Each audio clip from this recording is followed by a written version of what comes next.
आप ज्योति में चलते चले जाएं, और अगर आप ज्योति के सामने आते हैं, प्रभु के सामने आते हैं, मानते हैं कि आपने गलती की और शुद्धिकरण के लिए आते हैं, तो वो आपको शुद्ध कर सकता है। लेकिन अगर आप सोचे वो नहीं देखता, कोई नहीं देखता, आपका दिल आपको दोषी ठहराता है, तो आप रास्ता खोल रहे कि आप जीवन में बड़ी हार को पाएं, निरंतर हार और पूरी हार आने वाले दिनों में।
दूसरा कारण क्यों लोग अपराधी महसूस करते हैं और लोग राज्य और शासन नहीं कर पाते हैं।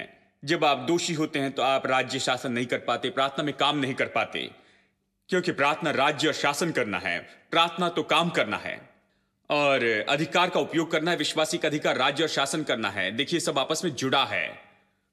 तो जब आप अपराधी महसूस करते हैं, आप राज्य शासन नहीं कर पाते हैं, आप अधिकार के योग्य नहीं होते हैं, विश्वासी का अधिकार और वो सब। और क्यों लोग अपराधी महसूस करते हैं? वो विश्वास नहीं कर पाते कि बाइबल सत्य है, वो काम नहीं करते कि ये सत्य है। और पहली बात है। दूसरी बात, वे प्रकाशन में नहीं चलते हैं जो परमेश्वर ने उन्हें दिया है। वे प्रकाशन में नहीं चलते हैं जो परमेश्वर ने उन्हें दिया है। अब प्रकाशन से मेरा क्या अर्थ है? पहला यूहन्ना अध्याय 5, माफ कीजिए अध्याय 1, पिछले हफ्ते हमने पढ़ा। यह कहता है वचन 5, जो समाचार हमने उससे सुना और तुम्हें सुनाते हैं वो ये है कि परमेश्वर ज्योति है और उसमें कुछ भी अंधकार नहीं। यदि हम कहें कि उसके साथ हमारी सहभागिता और फिर हम अंधकार में चले तो झूठे हैं और सत्य पर नहीं चलते। पर यदि जैसा वो ज्योति में है वैसे हम भी ज्योति में चले तो एक दूसरे से सहभागिता रखते हैं और उसके पुत्र यीशु का लहू हमें सब पापों से शुद्ध करता है। यानी यहां पर जो विषय है ज्योति में चलने के बारे में है। रोमियो 8:1 में यह कहता है, अतः अब जो मसीह यीशु में है उन पर दंड की आज्ञा नहीं है, क्योंकि वे शरीर के अनुसार नहीं वरन आत्मा के अनुसार चलते हैं। इसलिए ज्योति में चलना और आत्मा में चलना वास्तव में ये दोनों समान है, केवल शब्द अलग है पर ये समान है। इसका क्या अर्थ है?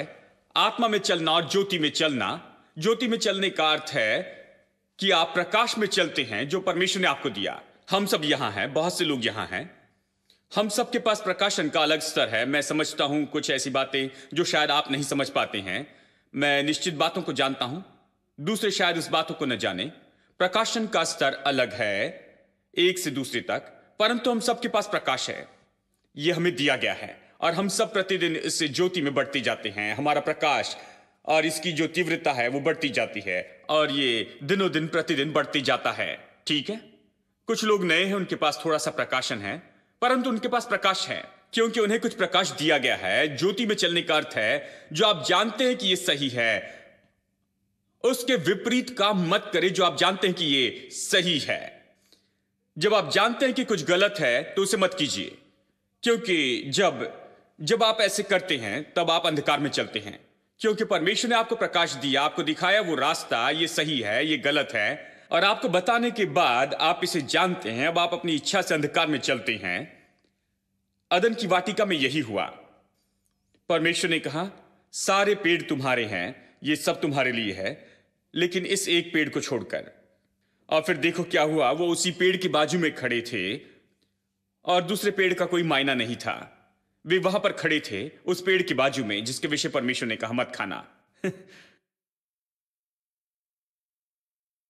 परमेश्वर ने उन्हें ज्योति दी, परमेश्वर ने उन्हें आज्ञा दी, एक ही आज्ञा। उसने कहा कि ऐसा मत करना, यह सही नहीं, तुम्हारे लिए अच्छा नहीं, तुम्हें नाश करेगा, जिस दिन तुम इसे खाओगे उस दिन तुम निश्चय मरोगे। कहा परमेश्वर ने ज्योति दी, क्या वो उस ज्योति में चले? नहीं।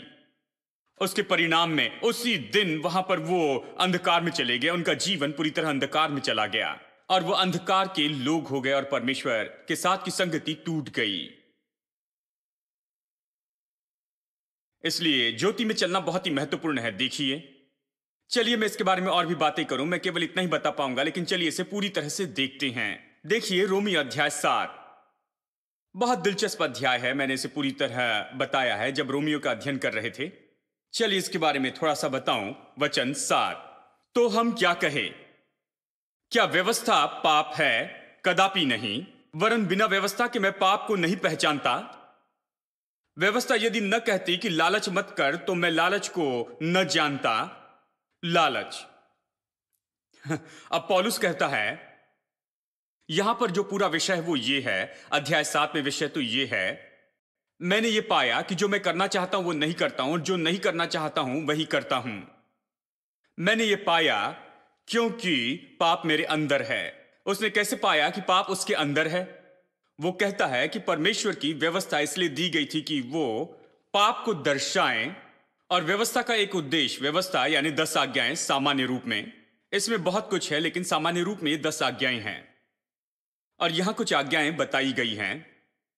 तो वो कहता है मुझे 10 आज्ञाएं दी गई थी, ये 10 आज्ञाएं, और फिर जब मैंने 10 आज्ञाओं को जाना और ये ज्योति पाया कि इसका मतलब क्या है, जब ये कहती है कि तू लालच न करना, जब प्रकाश आया तब मैंने जाना कि मेरे अंदर पाप है। देखिए, तब तक वो समझ रहा था जब तक कि वो कुछ काम न करें वो पाप नहीं है।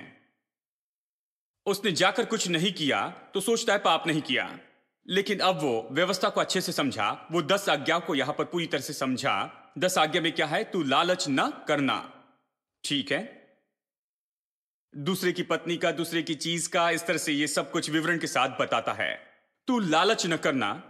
उसने सोचा ठीक है, मैंने ऐसा कुछ भी नहीं किया है, मैंने कुछ गलत नहीं किया है, मैंने कभी कुछ भी गलत नहीं किया है, कभी इस तरह से छुआ नहीं है।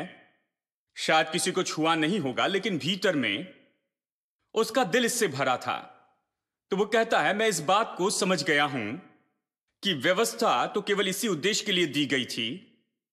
मैं सोच रहा था कि मैं ठीक हूं, उसने कहा, मैंने सोचा मैं ठीक हूं, मैं एक फरीसी हूं, मैं ठीक हूं, मुझ में कुछ गलत नहीं, मैं पवित्र हूं। मैंने कुछ गलत नहीं किया, मैंने जाकर व्यभिचार नहीं किया, ऐसे काम नहीं किया है, मैंने कुछ गलत नहीं किया। वो कहता है मैं ऐसे ही सोचता था, लेकिन अब ज्योति आई है, आज्ञा के बारे में कोई ज्योति दी गई है, ये आज्ञा कि तू लालच न करना। और ये ज्योति क्या कहती है? तुमने शायद इसे नहीं किया, लेकिन ये तुम्हारे दिल में है। ये दिखाता है कि पाप दिल में है। शायद ये क्रिया में नहीं है, लेकिन ये दिल में है। ये शायद बाद में क्रिया में बदल जाएगा, लेकिन ये दिल में है। उसने पाप की उपस्थिति को अपने दिल में देख लिया व्यवस्था से। अगर व्यवस्था नहीं दी गई होती तो मैं इसे कभी नहीं जानता। यदि व्यवस्था के बारे में अगर ज्योति मुझे नहीं दी जाती तो मैं कभी नहीं जानता कि पाप भीतर में है। यानी व्यवस्था वो तो ज्योति देने के लिए थी, परमेश्वर की सारी ज्योतियों पर दे कि ये जो व्यक्ति उसे जाने, वो जान लेता है कि पाप वहां पर है। ठीक है, लोग ऐसे कहते हैं मैं पापी नहीं हूं, मैं तो ठीक हूं, अच्छा हूं, मुझे पापी क्यों कहते हैं? ठीक है, ये ऐसे व्यक्ति जैसे जो चल नहीं सकता ना देखता है, वो कई बार दूसरों की मदद नहीं लेते, कहते मैं देख सकता हूं, चल सकता हूं। तो कैसे उस व्यक्ति को सहमत करे कि वो देख नहीं सकता, चल नहीं सकता? अगर समस्या है तो मदद चाहिए, लेकिन वो सहमत नहीं, कैसे मदद करेंगे? बस आप कोशिश करते हैं और फिर अंत में चल सकते हैं तो चलो, फिर वो जाकर कुर्सियों से टकराते हैं और फिर कहते चलो मैं मदद करता हूं। फिर वो कहते हाँ हाँ जरा हाथ थामना, मैं जान गया हूं। इसलिए व्यवस्था दी गई थी। व्यवस्था दी गई ताकि मनुष्य को जब 10 आज्ञा मिले तो वो उसे करने की कोशिश करेगा और फिर जानेगा। जब परमेश्वर व्यवस्था देता तभी वो कह सकता था प्रभु व्यवस्था मत दे, मैं एक पापी हूं, मैं इसे नहीं कर सकता हूं। लेकिन उसने ऐसा नहीं किया। उसने कहा ठीक है, केवल 10 आज्ञाएं हैं, मैंने सोचा 100 आज्ञाएं देगा, कोई बात नहीं है, मैं आसानी से कर सकता हूं। 10 कोई बात नहीं, मुझे 10 आज्ञाएं दे, मैं निपट लूंगा। इस तरह की मनोदशा थी। देखिए, तो वो मुंह के बल गिर गया। वो इसे करने की कोशिश करता है, 10 आज्ञाएं पूरी नहीं करता और फिर वो कहता है मैं इसे क्यों नहीं कर पाता हूं? क्योंकि मेरे अंदर पाप है। मैं इसे करना चाहता हूं लेकिन नहीं कर पाता हूं क्योंकि कोई सामर्थ्य मेरे अंदर जो इसके विरुद्ध में काम करती है। यानी मेरे अंदर पाप है, इसलिए मैं इसे नहीं कर पाता हूं। तो व्यवस्था दी गई कि यह दिखाए कि वहां पर पाप है, कि यह दिखाए कि वहां पाप है। इसलिए नहीं कि किसी व्यक्ति को धार्मिकता की ओर लेकर आए, इसलिए नहीं कि किसी व्यक्ति को उद्धार के पास लेकर आए। व्यवस्था दी गई थी कि उस व्यक्ति को मसीह के पास लेकर आए। जब वो देखता है कि वहां पर पाप है, जो व्यवस्था कहती है वो उसे नहीं कर सकता है, तो वो परमेश्वर को पुकार कर कहता है प्रभु इन कामों से मैं धर्मी नहीं हो सकता हूं, मेरी मदद कर। तो प्रभु कहता है ठीक है, मैं अपने बेटे को भेजूंगा, वो तेरे पापों को उठाएगा, वो उसे दूर कर देगा और वो अपनी धार्मिकता तुम्हें देगा मुफ्त में, व्यवस्था को पूरा करने से नहीं, लेकिन अपनी धार्मिकता मुफ्त में तुम्हें देने के द्वारा। ठीक है, यही कहानी है। तो रोमियो अध्याय 7 वचन 8 कहता है परंतु पाप ने अवसर पाकर आज्ञा के द्वारा मुझ में सब प्रकार का लालच उत्पन्न किया है। इसका मतलब है कि उसने सारी इच्छाएं मुझ में रखी हैं। जब व्यवस्था आई, जब व्यवस्था ने कहा कि तू लालच न करना, तभी मैंने लालच करना शुरू किया, कहता है। शायद इसे नहीं समझ रहे थे लेकिन अभी समझ पाएंगे। बच्चों के साथ यदि आप बच्चों को बुलाकर कहें सुनो मैं इसे यहां पर रख रहा हूं लेकिन मैं नहीं चाहता कि तुम इसे छूना, शायद ऐसी छोड़ देते तो हाथ नहीं लगाता, शायद हाथ लगाता या फिर शायद नहीं लगाता, वो उसके बारे में ज्यादा नहीं सोचता।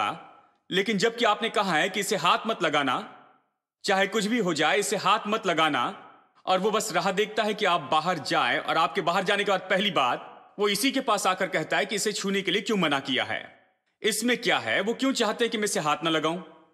देखिए, वो उसी चीज को हाथ लगाएगा जिसे छूने के लिए मना किया है, बस देखने के लिए कि क्यों आपने छूने से मना किया है। यही तो कह रहा है, जब व्यवस्था कहती है कि तू लालच न करना, तू ऐसा मत करना, ये इसी ने मेरे अंदर मुझे उकसाया। व्यवस्था बुरी नहीं है, व्यवस्था अच्छी है, लेकिन इसने मेरे पाप को, मेरे स्वभाव को प्रकट किया। मेरा स्वभाव प्रकट हो गया जब ये कहता है तू लालच न करना। वो कहता है मैंने तभी लालच करना शुरू किया। क्या आप विश्वास करेंगे? प्रभु की व्यवस्था अच्छी है, लेकिन ये आदमी, क्योंकि वो एक पापी है, उसके लिए प्रभु की व्यवस्था भलाई नहीं कर रही थी। हाँ, व्यवस्था के कारण वो तो पाप कर रहा था, इसके कारण उसके अंदर इच्छाएं उत्पन्न हो रही थी। वो यही कहता है, और फिर इसे सुनिए, क्योंकि व्यवस्था के बिना पाप मरा था। व्यवस्था के बिना मैं नहीं जानता था कि पाप वहां है, और इस तरह से वो कहता है व्यवस्था बिना पाप मरा था। मैं तो व्यवस्था के बिना पहले जीवित था, जब व्यवस्था नहीं थी मैंने सोचा मैं जीवित हूं, परंतु जब आज्ञा आई तो पाप जी उठा और मैं मर गया। पाप प्रकट हुआ और मैंने जाना कि मैं पापी हूं, यही कहता है। उलझी हुई भाषा है लेकिन वो यही कहता है। लेकिन इसे सुनिए,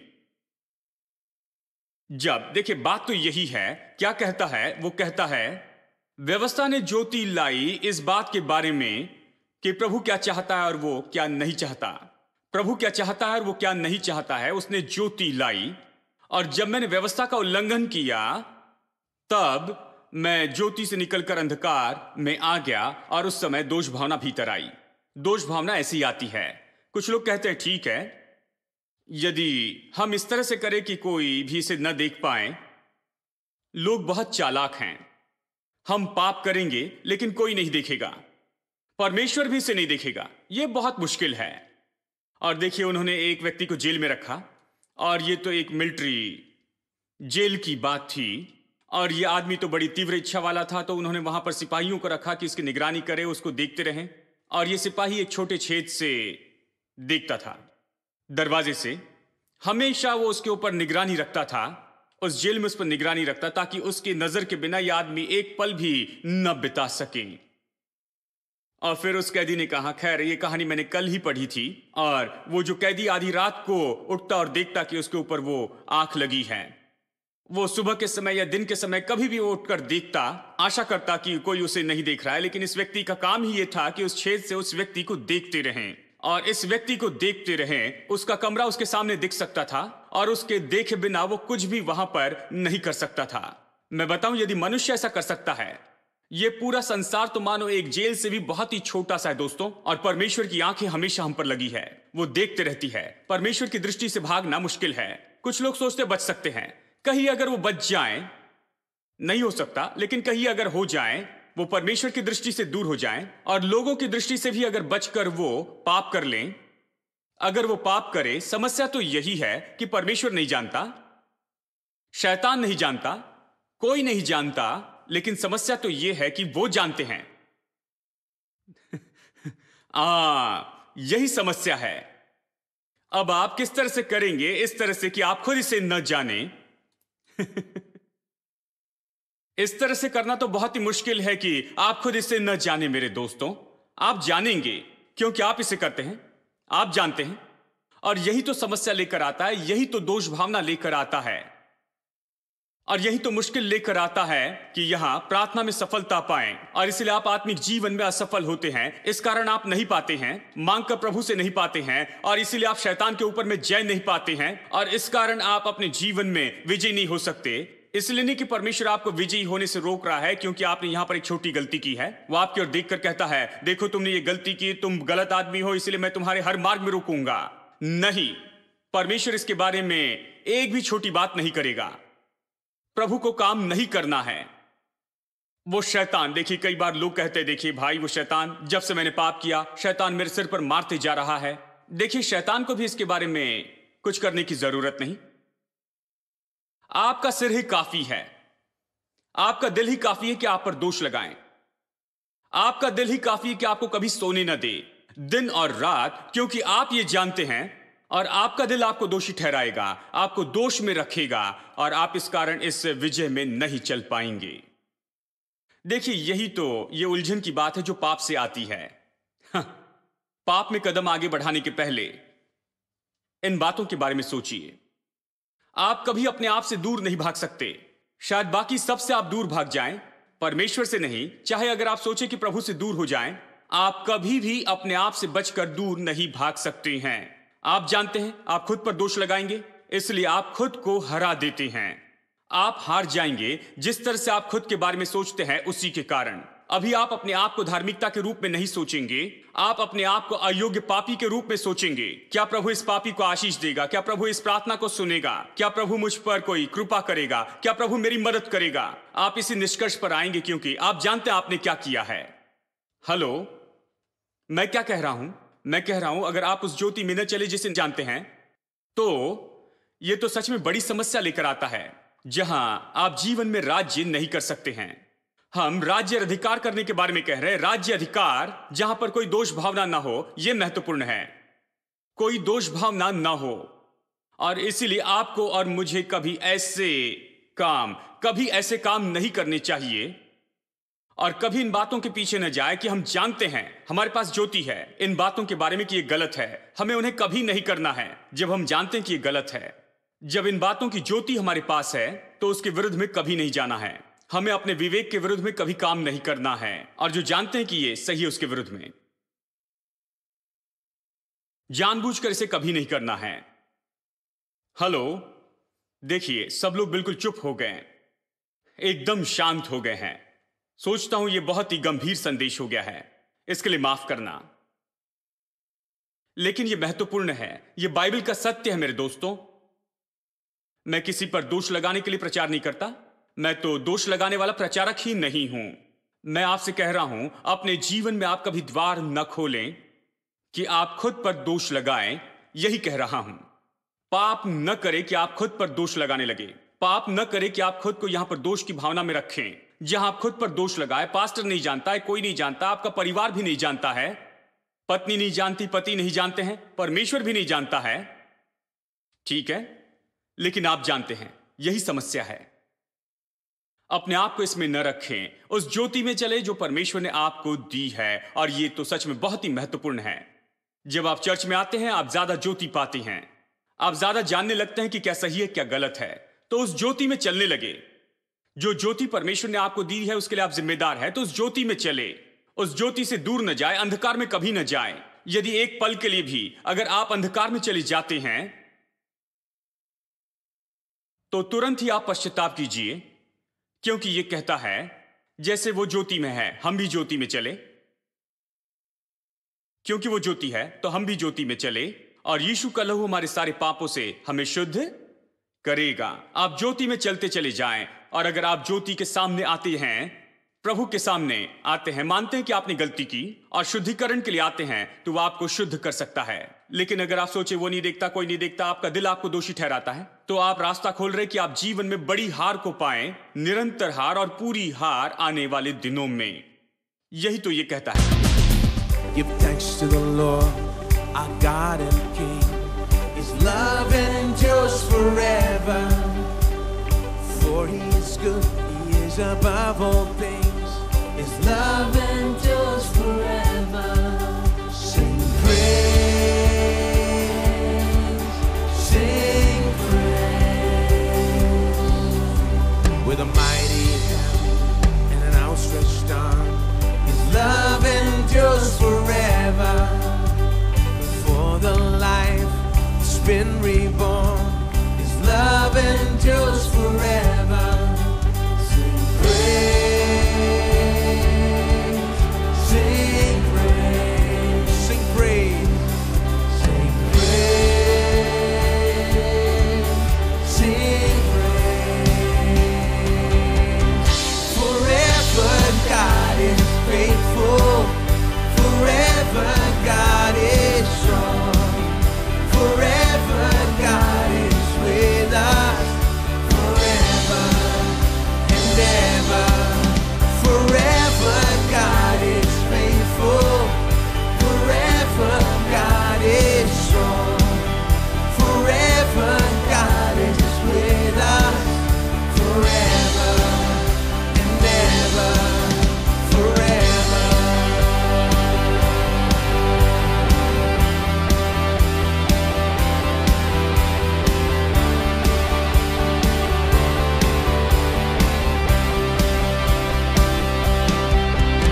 From the rising to the setting sun, His love endures forever. And by the grace of God, we will carry on. Everybody, His love endures forever. Sing praise, sing praise, sing praise.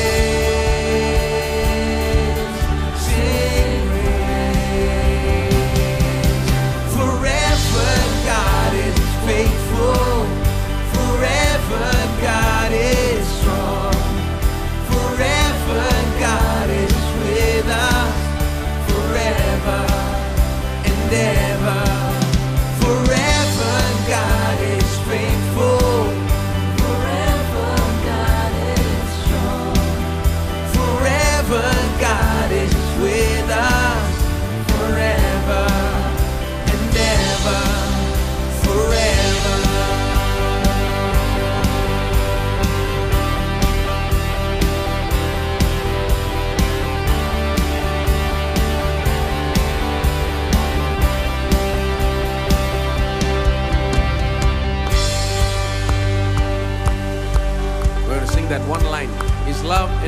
forever.